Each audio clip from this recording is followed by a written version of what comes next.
Droši vien daudzi pēdējā laikā būs ievērojuši un sapratuši, ka ar to klimatu kaut kas īsti kārtībā jau te nav. Pēdējā laikā daudz visādi anomālija, pērkons pirmo reizi atskanēja jau ziemā, dīvaini tie negaisi, zibeņi un lielgraudu krusa. Tas pie mums, bet citur pasaulē regulāri plūdi, ugunsgrēki, zemestrīces, visādas kataklizmas šķietam pieņems spēkā. Paralēli tam mēdīja aizvien vairāk kurina histērija, izpot sarkanos brīdinājumus arī iepriekšējās normālas temperatūras vietā un par globālo apokaliptisko vārīšanos, ko paziņoja ANO, un visām manipulācijām to arī jau nesen vēstījām. Protams, ka viss tiek norakstīts uz cilvēku radītām pārmaiņām, tiek saukts pēc drastiskas patēriņa un industrializācijas likvidācijas, automašīnu aizlieguma un vispārējā.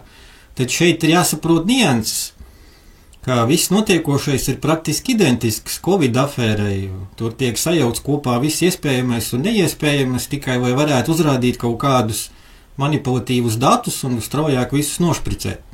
Tāpēc arī faktu čakari atspērušies strādā un stāsta par safabricētiem gandrīz 100% zinātniskās viedošanās, kas runā par cilvēku ietekmi uz klimatu, taču tur nekas nav teikts par to, cik tā ir liela un tieši kuri cilvēki to ietekmē un kā viņi to dara, jo vainoti tiek lauksaimnieki, šoferi un visi parastie ļaudis, kuriem esot jāatsakās no lētās enerģijas un jāzaudē arī labklājība. Taču nekur netiek pieminēts tas, ka cilvēku ietekme uz klimatu patiesībā notiek arī pavisam citā veidā, un tie ir pavisam citi cilvēki, kas to dara. Viss sākas ar to, ka lielie banksteri, kuru mērķis ir kontrolēt planētas resursus un pelnīt ar to savu naudu, jau sen mēģina privatizēt arī dabiski doto ūdeni. ASV štatos tas tā notiek jau no 19. gadsimta sākuma. Dažādie likuma un akti, kur uz papīra it kā aizsargājot ūdeni, patiesībā ir novaduši pie tā, ka ir parādījušās neskaitāmas privātas kompānijas, kuras padarījuši šo universālo dzīvības avotu par peļņas un kontrolas avotu. Tikai tāpēc, ka ūdens ir dzīvība, nenozīmē, ka tam nevar uzlikt cenu. Tā spriež britu ekonomists Viljams Buiters, kurš jau pirms 12 gadiem paredzēja strauju ūdens kā kotējuma resursu industrijas attīstību. To arī redzam šodien uz Latvijas piemēru, kur būvē jaunos termināļus un loģistiku, lai sūknētu un tirgotu šo resursu citām valstīm. Kā lai piespiež cilvēkus maksāt par to, ja viņiem kaut ko dod par velti? Tā ir vēl viena šī paša bankstera tēze. Taču šīs industriālās ūdens ieguves process rada arī blakus efektus.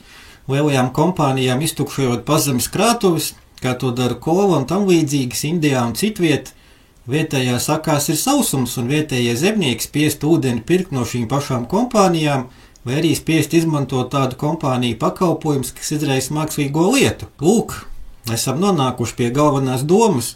Par to īsti neviens nerunā, un visa veida ķīmiskās trases joprojām skaitās negana sazvērestības teorija, tāpat vai kā mākslīgā laikapstākļu modifikācija jau sen ir globāla biznesa industrija. Debesīs tiek kaisīts sodas chlorīds un citas ķīmiskas substances. Tāpat ir ļoti daudz dažādu zemes staciju, kur uzdevumi ir ļoti dažādi – palielināt lietu vai aizdzīt to, samazināt migu lidostās un tam līdzīgi.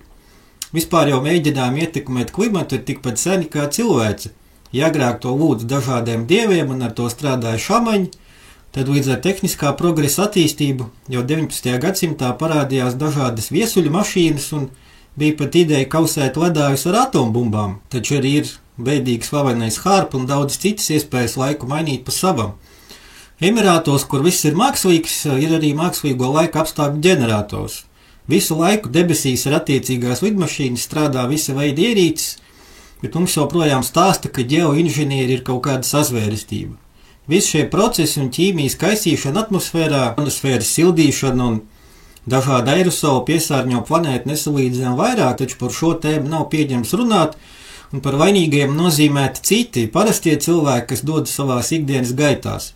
Bet pasaulē klimata pārveidošanas programmas darbojas vismaz 50 valstīs, un 2017. gadā notikušu ekspertu tikšanās Ženēvā. Bet klimata histēriķiem šo procesu acīm redzot nav interesanti, un viņi nenodarbojas ar pētījumiem šai sakarā.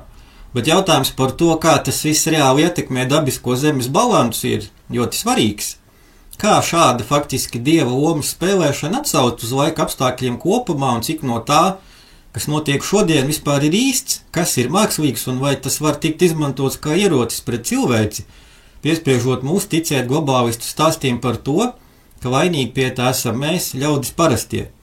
Te pašā laikā viņi paši ļoti labi saprot to, ko dara un laicīgi nodrošina savu vietu. Piemēram, bija ziņas par to, ka bijušais ASV prezidents Bušs vēl 2005. Gadā iegādājās 40,000 hektāru zemes Paragvajā. Pats par sevi tā ir tūkstnesīga vieta, taču tur slēpjas kāds noslēpums. Tur atrodas viens no pasaules lielākajiem un tīrākajiem saldūdens baseiniem - Acuero Guarani.